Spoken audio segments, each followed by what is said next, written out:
बिल्लाहि मिनश्शैतानिर्रजीम बिस्मिल्लाहिर्रहमानिर्रहीम। अल्लाह के बाबरकत नाम से जो बड़ा मेहरबान और नहायत रहम करने वाला है।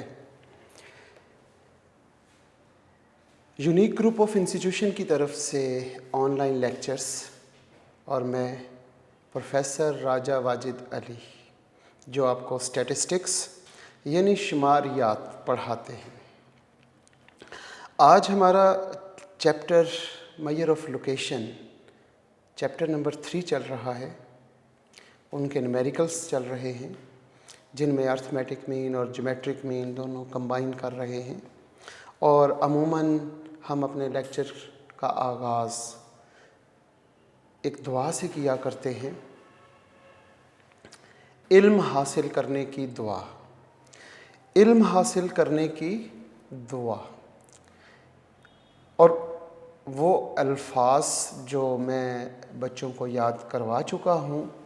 मेरी कोशिश अमूमन यही रहती है कि मेरे बच्चे जब भी तालीम हासिल करने के लिए बैठें, कोई सीखने के लिए बैठें, तो ये दुआ अपने रब से मांगें और दुआ के अल्फाज दोबारा आप बच्चों को याद करवाने के लिए हर लेक्चर तकरीबन दूसरे तीसरे लेक्चर के बाद मैं वो रिपीट करता हूँ ताकि मेरे बच्चों को दुआ कहीं भूल ना जाए। एक दफ़ा पक्की हो जाएगी। आप नमाज के बाद, आप सुबह उठते हुए, शाम को बैठते हुए, कहीं पे भी चलते हुए आप ये दुआ पढ़ें। दुआ के अल्फाज अल्लाहुम्मा उर्ज़ुक़नी। अल्लाह का मतलब हमारा रब, और उसके साथ अगर हम लफ्ज़ मिला दें हुम्मा तो इसका मतलब होता है ए मेरे रब, ए मेरे परवरदिगार, ए मेरे अल्लाह। अपने अल्लाह को पुकारे अल्लाहुम्मा उर्ज़ुक़नी। उर्ज़ुक़नी का मतलब होता है अता कर मुझे। ए मेरे रब मुझे अता कर। क्या चीज़ अता कर? आगे बताएं अल्लाह को। इल्मन, उर्दू का लफ्ज़ इल्म है, अरबी में पढ़ते हैं अमूमन तो इसको पढ़ते हैं इल्मन। इल्म अता कर। 3 अल्फाज बताए आपको। अल्लाहुम्मा मतलब ए मेरे अल्लाह, उर्ज़ुक़नी मुझे अता कर। क्या चीज़? इल्मन, इल्म अता कर। उस इल्म की खूबियाँ होनी चाहिए 3। कौन कौन सी? नाफ़ियन, उर्दू का लफ्ज़ है नफ़ा, अरबी में नाफ़ियन कहेंगे। ए अल्लाह मुझे इल्म अता कर जो नफ़े वाला हो। उसकी दूसरी खूबी वासियन, वसी हो। और उसकी तीसरी खूबी हमीकन, वो गहराई वाला हो।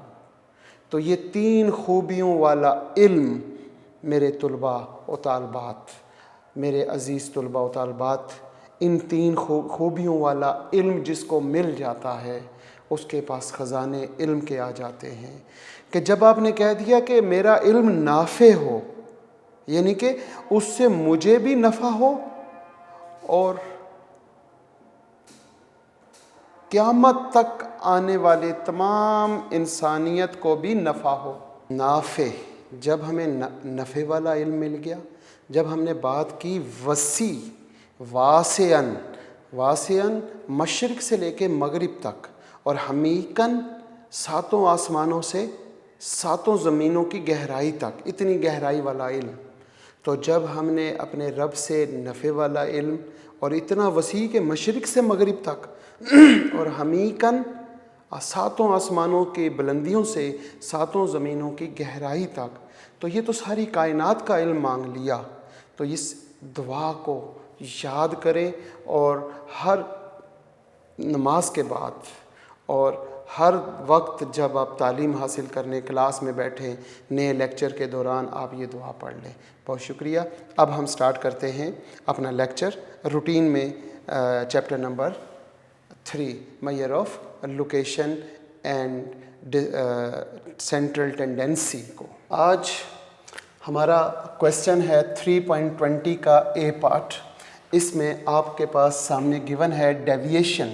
डेविएशन का मतलब था जनाब ऑलरेडी काफ़ी अरसे से हम पढ़ रहे हैं। और डेविएशन का हमारे पास मतलब ये होता है कि हमारे वेरिएबल में से किसी चीज़ को, किसी कांस्टेंट को डिफरेंस माइनस कर दें।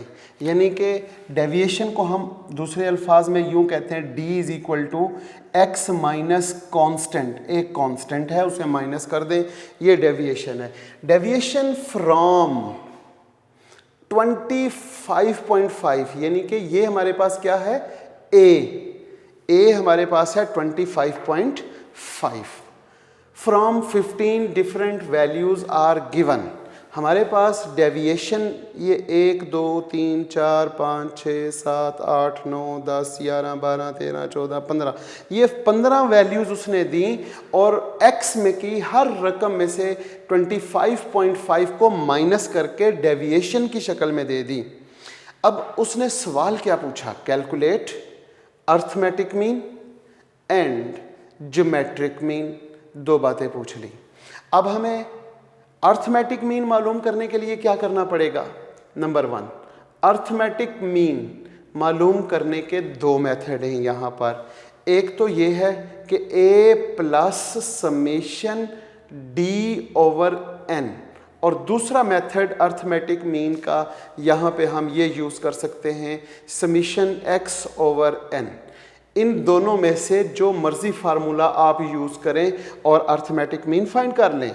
नंबर 2 पे उसने पूछा ज्योमेट्रिक मीन।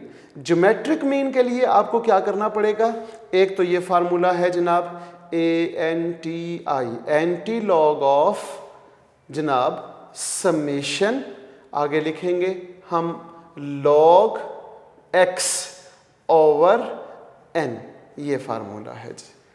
ये दो फार्मूले, एक हम इस फार्मूले को, क्योंकि यहाँ पे हमें x की ज़रूरत है, तो जब हमें x फाइंड करेंगे तो हम इसी मेथड से अर्थमेटिक मीन भी फाइंड कर लेते हैं। सबसे पहले हमें ज़रूरत पड़ेगी x की, तो बेसिकली तो d is equal to x minus 15, यहाँ 15 नहीं है जी, ये 15 वैल्यूज़ थी और 25.5 यहाँ पे था 25.5। x कैसे यहाँ से फाइंड करेंगे आप, अगर ये 25.5 दूसरी साइड पे उधर जाके प्लस हो जाएगा तो x के इक्वल आ जाएगी value, x is equal to d plus 25.5। यहाँ पे d की पहली वैल्यू है माइनस 15.4, उसमें प्लस कर देंगे 25.5 और इज इक्वल टू आपके पास x का आंसर आ जाएगा। इसी तरह minus 1.9 plus 25.5 is equal to 6.2 plus 25.5 is equal to 13.7 plus 25.5 और इज इक्वल टू यहाँ पे 24.6 plus 25.5 is equal to 25.5 plus 25.5 is equal to 3.8 plus 25.5 is equal to, यहाँ पे हम लिखते हैं minus 7.9 plus 25.5 is equal to minus 13.6 plus 25.5 is equal to 21.1 plus 25.5 is equal to 16.4 plus 25.5 is equal to एक। यहाँ पे d की हर value में आपने 25.5 प्लस करने से आपके पास x आ जाएगा 18.7 plus 25.5 is equal to minus 14.3 plus 25.5 is equal to minus 9.8 plus 25.5 is equal to और 4.9 प्लस 25.5 इज इक्वल टू। अब आपने जब ये सारी बातें सॉल्व कर ली, प्लस कर लिया, तो प्लस करने के बाद आपके पास जो आंसर आए वो लिखेंगे क्या,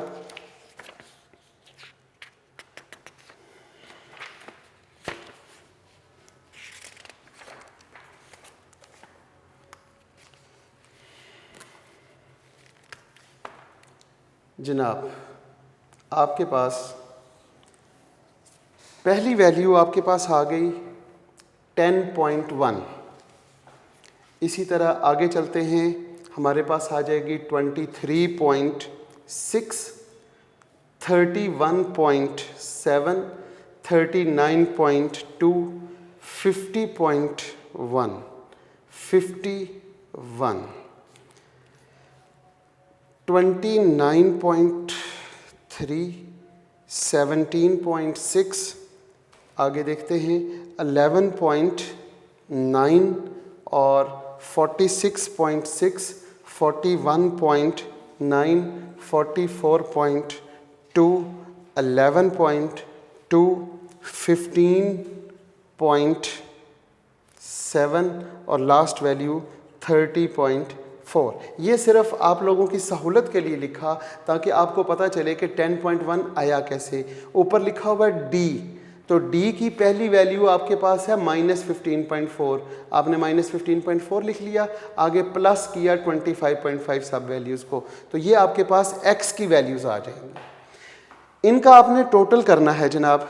जब आप इनका टोटल करते हैं, ये जो रेड कलर से आपने नंबर लिखे, हमने इसका टोटल करते हैं तो ये हमारे पास आ जाएगा 454.5। ये हमारे पास टोटल है जी समीशन एक्स का, यानी कि ये समीशन एक्स आ गया। अब हम यहाँ पे लिखते हैं arithmetic mean is equal to summation x. हमारे पास क्या है 454.5 डिवाइडिंग बाय n। ये कितनी वैल्यूज़ का सम है 15 ऑब्जर्वेशंस का, तो हम इसे 15 पे डिवाइड कर लेंगे। जब हमने इसको 15 पे डिवाइड किया तो हमारे पास आंसर आ जाएगा 30.3। ये हमारे पास अर्थमेटिक मीन का आंसर है। अब दूसरा पॉइंट है, इसमें ज्योमेट्रिक मीन मालूम करना है। ज्योमेट्रिक मीन के लिए आपको क्या करना पड़ेगा, आपको यहाँ पे लॉग ऑफ एक्स की हर वैल्यू का लॉग लेंगे। और इससे पहले भी मैं बता चुका हूँ कि जब भी आप लॉग किसी भी वैल्यू का लें और स्टैट्स में लॉग का कोई क्वेश्चन आ जाए, तो जैसे आप यहाँ पे कैलकुलेटर पे लिखेंगे लॉग का बटन क्लिक करेंगे और 10.1 लिखेंगे।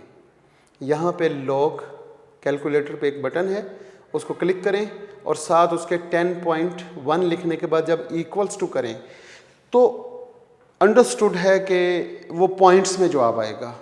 और जब वो पॉइंट्स में जवाब आए तो कम से कम पॉइंट के बाद कितने डिजिट लेने हैं। अगर आप 4 डिजिट से कम लेते हैं तो आपका ज्योमेट्रिक मीन गलत हो जाएगा, क्योंकि कम से कम 4 डिजिट लेते हैं या 4 से ज़्यादा। अगर 4 से ज़्यादा लेंगे तो ज्योमेट्रिक मीन ज़्यादा एक्यूरेट आएगा। इसी बात को समझाने के लिए हमारे उस्ताद मोहतरम हमसे ये कहा करते थे कि 4 डिजिट से कम स्टैटिस्टिक्स में कबीरा गुनाह होता है, तो आपने भी स्टैटिस्टिक्स में इस कबीरा गुनाह से बचना है। 10.1 का जब आप लॉग लेते हैं तो वो आपके पास आएगा 1.0043। मेरे पास यहाँ पे मैंने 5 से ज़्यादा 7-8 डिजिट तक लिखे हुए हैं, लेकिन मैं आपको 4 डिजिट तक ही लिख के दूंगा। अब जब आप इस वैल्यू का लॉग लेंगे, यानी कि लिखेंगे यहाँ पे लॉग 23.6, तो इसका आंसर आपके पास आ जाएगा 1.3729। आगे इसका आंसर हमारे पास 1.50105। यहाँ पे इसका आंसर हम स्पीड से लिख देते हैं 1.59328। यहाँ पे 1.6998, 1.7075, यहाँ पे 1.46686। आगे चलते हैं 1.2455, 1.0755। यहाँ पे इसका लॉग लेने से 1.66838, यहाँ पे 1.622, बल्कि फिर 2 और 1, फिर 1.6454, 1.049218। यहाँ पे हम देखते हैं 1.19589 और लास्ट वैल्यू है 1.4828। इन तमाम वैल्यूज़ का with the help of calculator आपने यहाँ पे लॉग ले लिया और इसका सम करना है। क्यों सम करना है? क्योंकि हमारे पास समीशन लॉग एक्स की ज़रूरत है। लॉग एक्स हमारे पास ये है, लॉग एक्स का जब आपने यहाँ से सम किया तो वो आपके पास आ जाएगा 21.330927। ये सम आप फार्मूले में पुट करेंगे और फार्मूला आपके पास है ज्योमेट्रिक मीन का। Geometric mean is equal to anti log of, यहाँ पे summation log x, summation log x वो हमारे पास आ जाएगा जनाब 21.3309 डिवाइडिंग बाय 15। यहाँ पे लिखते हैं एंटी लॉग ऑफ, जब इसे हम डिवाइड करते हैं तो हमारे पास आंसर आएगा 1.42206 और इसका एंटी लॉग लेने से हमारे पास क्या आता है 26.42786। ये ज्योमेट्रिक मीन ऑफ 15 ऑब्जर्वेशंस। इस तरह हमारा ये सवाल कंप्लीट होता है। अब हम आगे चलते हैं। इसका नेक्स्ट पार्ट है जी 20 क्वेश्चन है और उसका बी पार्ट, और बी पार्ट भी बहुत अहम है, अक्सर शॉर्ट क्वेश्चन में ये पेपर में आ जाया करता है। अब हम इसके बी पार्ट की तरफ चलते हैं और बी पार्ट में लिखा हुआ है geometric mean of a series. जनाब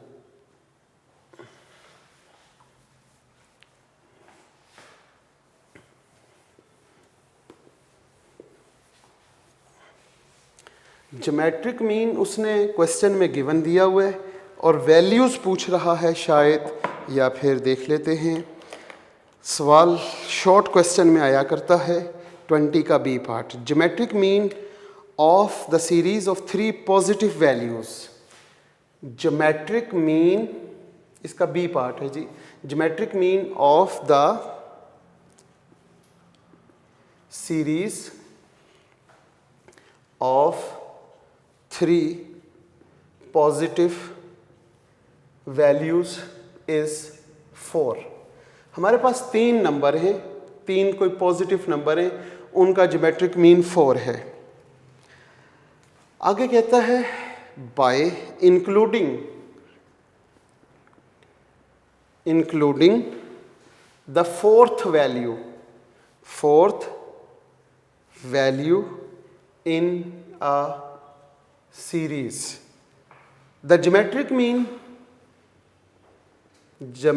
mean become 2। ज्योमेट्रिक मीन 2 हो गया। कहता है what is the fourth value, कि चौथी वैल्यू जो हमने इंक्लूड की वो क्या है। अगर हम इस सवाल को गौर से समझें तो आसान है बहुत। सॉल्यूशन, ज्योमेट्रिक मीन कितना है 4, कितनी वैल्यूज़ का 3 वैल्यूज़ का। सपोज करते हैं ए बी सी, ये 3 वैल्यूज़ हैं, ए बी और सी 3 वैल्यूज़, और 3 वैल्यूज़ का geometric mean 4। Bye including fourth value, एक वैल्यू इंक्लूड कर ली। सपोज करते हैं ए बी और सी पहले से थी, एक वैल्यू हमने डी इंक्लूड की। अब ज्योमेट्रिक मीन कितना हुआ, geometric mean become 2, geometric mean 2 हो गया। हमने फाइंड क्या करना है, फाइंड डी, हमने चौथी वैल्यू मालूम करनी है जो इंक्लूड की है। कैसे करेंगे, ज्योमेट्रिक मीन का फार्मूला, 3 वैल्यूज़ हैं तो ज्योमेट्रिक मीन कैसे मालूम करते हैं, तीनों को मल्टीप्लाई करें और उसकी पावर 1/3 ले लें। यहाँ पे 3 वैल्यूज़ हैं, तीनों को मल्टीप्लाई करते हैं, ए बी और सी, तीनों को मल्टीप्लाई ए बी सी हो गया, और उसकी पावर ले लेते हैं 1/3 is equal to 4। Geometric mean of 3 values, यहाँ पे geometric mean is equal to 2 of the 4 values. So geometric mean of 4 values a, b, c, d raised to power 4 is equal to 2. यहाँ पे 1/3 है, इस 3 को कैसे ख़त्म करेंगे? यहाँ लिखेंगे taking cube on both side. जब यहाँ पे क्यूब लेंगे ए बी सी की पावर थी 1/3, क्यूब लेने का मतलब ये होता है कि इसकी पावर 3 ले लें, लिहाजा 4 की पावर भी आपको 3 लेनी पड़ेगी। जैसे ही आपने 4 की पावर 3 ली, ये 3 से कैंसिल हो गया, A B C is equal to 4 into 4 फिर into 4, it's 64। A B C is equal to 64, same as it is. यहाँ पे एक गलती हमने यहाँ कर दी कि ज्योमेट्रिक मीन पावर 4 नहीं, फोर्थ रूट का मतलब होता है 1/4। अब इसकी पावर जो 1/4 है, अब इस 4 को कैसे हम कैंसिल करेंगे? यहाँ पे लिखेंगे taking power 4 on both side. यहाँ पे ए बी सी और डी रेज टू पावर था पहले 1/4, अब हम इसकी पावर ले लेंगे 4 क्योंकि हमने कहा taking power 4 on both side. यहाँ पे 2 की पावर भी हम ले लेते हैं 4। जब हमने किया क्या कि 2 की पावर 4 ली तो अंडरस्टूड है ये इससे कैंसिल हो जाएगा, ए बी सी और डी। 2 की पावर 4 मतलब 2 इंटू 2 इंटू 2 इंटू 2, ये 2 2s are 4, ये भी 2 2s are 4 और 4 4s are 16। लो जी, ए बी सी डी की कीमत ये आ गई, इट इज़ इक्वेशन 2 और ये आपके पास इक्वेशन 1 है। अब हमें डी की वैल्यू चाहिए ये, तो ए बी सी की वैल्यू कितनी है? 64। तो हम कहेंगे put the value of A B C in equation 2। अब हम इक्वेशन 2 में पुट करते हैं। इक्वेशन 2 हमारे पास ये है ए बी सी, यहाँ पे लिखते हैं 64 into D is equal to 16 और डी इज इक्वल टू 16/64 और ये कैंसिल होकर आपको पता है 1 और ये 4 1/4, ये आपके पास डी का आंसर आ जाएगा जो आपने फाइंड करना था। सवाल बहुत आसान है और अक्सर ये पेपर में आया करता है। अब हम आगे चलते हैं और नेक्स्ट क्वेश्चन हमारा है question 21।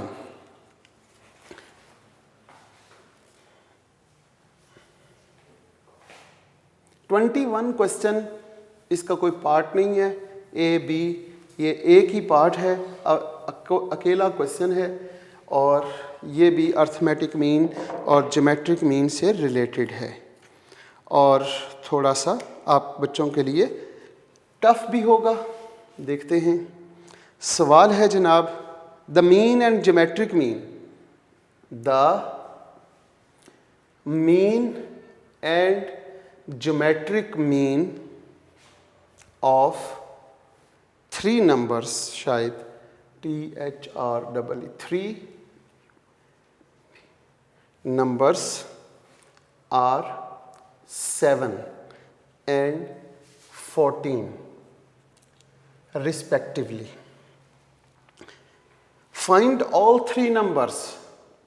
Find all 3 numbers if the mean of the first 2 number is 10। Last lecture में हमने ये सवाल किया भी था, उसमें वैल्यूज़ चेंज करके क्वेश्चन नंबर 21 जो कि पेपरों में आया भी हुआ है और ये आपको इसका तरीका समझ भी आ गया होगा। पहली बात उसने कहा कि मीन कितना है जी? 7। कितनी वैल्यूज का? 3 नंबर्स का। हम सपोज करते हैं ए, बी और सी, इन 3 नंबर्स का मीन 7 है। साथ वो कहता है ज्योमेट्रिक मीन। ज्योमेट्रिक मीन कितना है? 14। ज्योमेट्रिक मीन 14 है। फर्स्ट 2 नंबर्स, यानी कि यहां पे लिखा हुआ फर्स्ट 2 नंबर्स का मीन, ए और बी मीन, वो हमारे पास 10 है। वही बात, 3 कांस्टेंट हैं, 3 इक्वेशंस आएंगी, उनको साइमल्टेनियस सॉल्व करेंगे, हमारे पास ए, बी और सी की वैल्यू आ जाएगी। अगर हम अर्थमेटिक मीन की बात करें 3 नंबर्स, तो a plus B plus C over 3 is equal to 7। a plus B plus C is equal to 7 into 3। यहाँ पे हम देखते हैं a plus B plus C is equal to 21। यहाँ पे ज्योमेट्रिक मीन 3 नंबरों का कैसे मालूम करते हैं? a, b और c, इन तीनों को मल्टीप्लाई करके इसकी power 1/3 is equal to 14। Cube लेने से ये 1/3 कैंसिल हो जाएगा। Taking cube, A B C raise to power 1/3 whole power 3 is equal to 14 raise to power 3। 3 से कैंसिल हो गया। A B C is equal to 14 की जब हम पावर लेते हैं 3, 14 की पावर हमने ज्योमेट्रिक मीन ऑफ 3 वैल्यूज़, और यहाँ पे 14 है या 4, सॉरी यहाँ पर 4 है, हम यहाँ पे 4 लिखेंगे और इसी तरह ये 4 हो जाएगा और 4 की पावर 3, 4 की पावर 3 64। क्या आएगा जी? 64। ये आपके पास इक्वेशन 1, ये इक्वेशन 2। इक्वेशन 3 यहाँ से मालूम कर लेंगे, a plus B over 2 is equal to 10, a plus B is equal to 2 into 10, a plus B is equal to 20। ये इक्वेशन 3 हो गई। अब आप क्या करेंगे? a प्लस बी की वैल्यू 20 है, वो इक्वेशन 1 में पुट कर दें। यहाँ पे लिखते हैं put the value of a plus B in equation 1। a plus B की जो वैल्यू है उसे इक्वेशन 1 में पुट करें। इक्वेशन 1 में जब हमने वैल्यू पुट की 20 plus c is equal to 21, c is equal to 21 minus 20 और c is equal to 1। c की वैल्यू आपके पास 1 आ गई। अब आप क्या करेंगे? ये c की वैल्यू इक्वेशन 2 में, यानी यहाँ पे पुट करते हैं। Put the value of c in equation 2। A B is equal to, sorry A B, c की जगह पे 1 लिख लेते हैं और 64। ये 1 इनके साथ मल्टीप्लाई होके ए बी बच गया और 64। ये आपके पास इक्वेशन नंबर 3 आ गई। अब आप इक्वेशन 3 तो पहले यहाँ पे थी, अब हम यहाँ पे 4 लिखते हैं। इक्वेशन 4 को और इक्वेशन 3 को साइमल्टेनियस सॉल्व करेंगे तो आपके पास a और b की वैल्यू आ जाएगी। हम लिखते हैं फ्रॉम इक्वेशन 3। अगर हम इक्वेशन 3 को देखें तो a is equal to 20 minus B, ये 20 और ये b इधर माइनस हो गया। अब a की जो वैल्यू है वो यहाँ पुट करते हैं तो b की वैल्यूज आ जाएंगी। लास्ट टाइम भी हमने किया था। Put the value of a in equation 4। जनाब a की वैल्यू इक्वेशन 4 में पुट करें। इक्वेशन 4 में ये a है, a की जगह पे हमने लिखना है 20 minus B, 20 minus B into B is equal to 64। यहाँ पे आ जाएगा 20b minus B square is equal to 64। अब हम इसको यूँ लिख सकते हैं b square minus 20b plus 64 equals to 0। ये दोनों वैल्यूज़ को इक्वेशन के इस तरफ ले आएं। जब ये दोनों वैल्यूज़ यहाँ पे आएंगी तो बी स्क्वायर माइनस का था वो प्लस का हो जाएगा, और ये प्लस था तो ये माइनस हो गया। अब इसकी मिडिल टर्म ब्रेक कर लेंगे। 64 और 20 को जब हमने मिडिल टर्म ब्रेक की तो 4 और 16 बनती है हमारे पास। हम यहाँ पे लिखेंगे B square minus 4b minus 16b plus 64 is equal to 0। यहाँ से b कॉमन आ जाएगा आपके पास, तो b माइनस 4 बचा। यहाँ से 16 को माइनस 16 कॉमन, तो b minus 4 is equal to 0। b minus 4 into b minus 16 is equal to 0। b minus 4 is equal to 0, b minus 16 is equal to 0। So b is equal to 4, b is equal to 16। यहाँ पे आपके पास b की दो values आ गई। अब इन values को हम यहाँ पे पुट करेंगे कि ये जो है, ताकि हमारे पास a की वैल्यू आ जाए। b की वैल्यू 4 यहाँ पे पुट करने से a की क्या वैल्यू आई? a is equal to 20 minus 4, तो a इज इक्वल टू 16। और अगर हम ये वाली वैल्यू यहाँ पुट करते हैं तो फिर क्या होता? a is equal to 20 minus 16, so a is equal to 20 minus 16 4 आ जाएगा। अब हमारे पास जो आंसर हैं वो हम लिखेंगे कि हमारे पास आंसर क्या आए। आंसर देखते हैं A, B और C। A हमारे पास इस तरफ 16 है, B हमारे पास 4 है, और C हमारे पास A की वैल्यू है वो है 1। ये आंसर हो सकता है, या फिर A, B और C का आंसर हो सकता है। अगर हम इस तरफ देखें तो A की वैल्यू 4 है, B की वैल्यू 16 है और C फिर 1। ये हमारे पास जो उसने पूछा था कि A, B और C फाइंड ऑल 3 नंबर्स, तीनों नंबर्स मालूम करें, तो ये हमारे पास जनाब A, B और C की वैल्यूज़ हैं। और इसी के साथ हमारा ये क्वेश्चन नंबर 21 कंप्लीट होता है, और आज का लेक्चर भी हमारा कंप्लीट होता है यहाँ तक। इंशाल्लाह हम नेक्स्ट लेक्चर में मिलेंगे। और ये सवाल बहुत अहम है पेपर के पॉइंट ऑफ व्यू से। किताब मैंने आपको कही, कारवान पब्लिशर की बुक मिराजुद्दीन मिर्ज़ा की किताब को हम फॉलो कर रहे हैं। उसमें हमारे पास ये वैरायटी ऑफ क्वेश्चंस, न्यूमेरिकल्स इतने ज़बरदस्त हैं कि अगर आप ये सवाल फर्स्ट ईयर में सीख लेते हैं, समझ लेते हैं, सेकंड ईयर और फर्स्ट ईयर की ये किताबें दोनों अच्छे तरीके से पढ़ लें, तो आगे जाके आपको कहीं पे भी स्टैट्स की ज़रूरत पड़ती है तो आप वहाँ पे पढ़ेंगे नहीं बल्कि पढ़ाएंगे। इसलिए आपको ये किताब फॉलो करने को कहा जा रहा है। बस अब हम इस लेक्चर का क्लोज़ करते हैं। बहुत शुक्रिया। अल्लाह ताला सब को हिफ्ज़ व अमान में रखे, आप सब सलामत रहें।